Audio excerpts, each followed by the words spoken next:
साथियों, आज मैं समस्त देशवासियों की तरफ से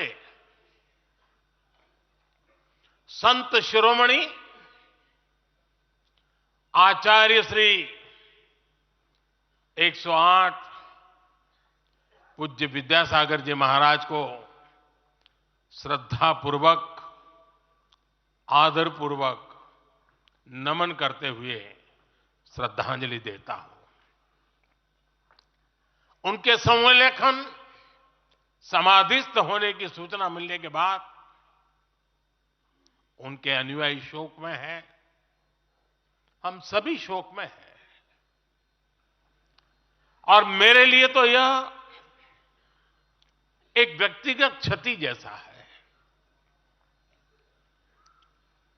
वर्षों तक मुझे व्यक्तिगत रूप से अनेक बार उनसे मिलने का, उनके दर्शन करने का, उनके मार्गदर्शन प्राप्त करने का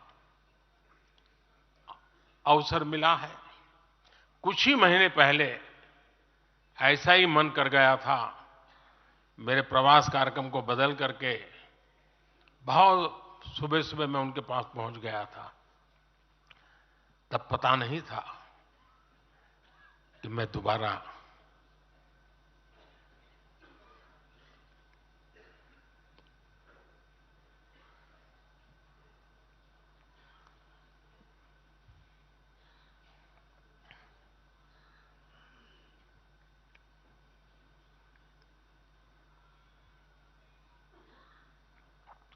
उनके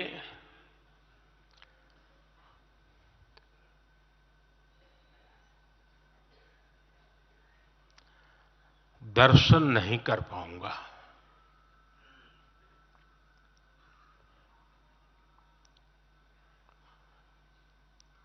ये मेरा सौभाग्य रहा है कि पिछले 50 से भी ज्यादा वर्षों से मुझे देश के गणमान्य आध्यात्मिक मूर्तियों के निकट रहने का, उनके आशीर्वाद पाने का अवसर रहा है। और इसलिए मैं उस आध्यात्मिक जगत की उस शक्ति को भलीभांति जानता हूं, समझता हूं, अनुभव करता हूं।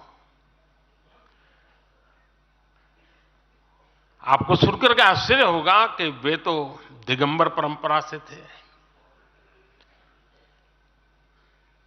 उनका जीवन कैसा होता है हम जानते हैं, लेकिन शायद ही कोई ऐसी महत्वपूर्ण घटना ऐसी नहीं होगी या मेरी तरफ से कुछ महत्वपूर्ण किसी काम में मेरा संबंध आया हो,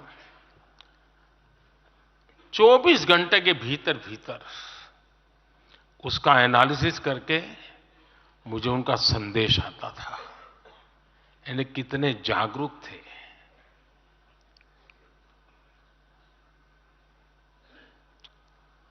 और अपनी विराट आध्यात्मिक यात्रा और उसके बाद भी वो हम सबको हमेशा प्रेरणा देते रहे हैं।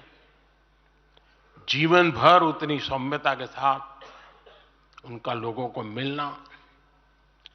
उन्होंने हमारे युवाओं को परंपराओं से जोड़ा, गरीबों तक शिक्षा और स्वास्थ्य की सुविधाएं पहुंचाई।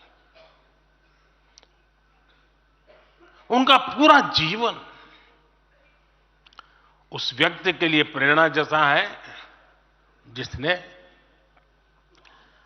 गरीबों और वंचितों के लिए काम करने का संकल्प लिया है। आज जब भारत प्रगति के पथ पर आगे बढ़ रहा है, मुझे विश्वास है कि उनके सिद्धांत और उनका आशीर्वाद ऐसे ही भारत भूमि को प्रेरणा देता रहेंगे।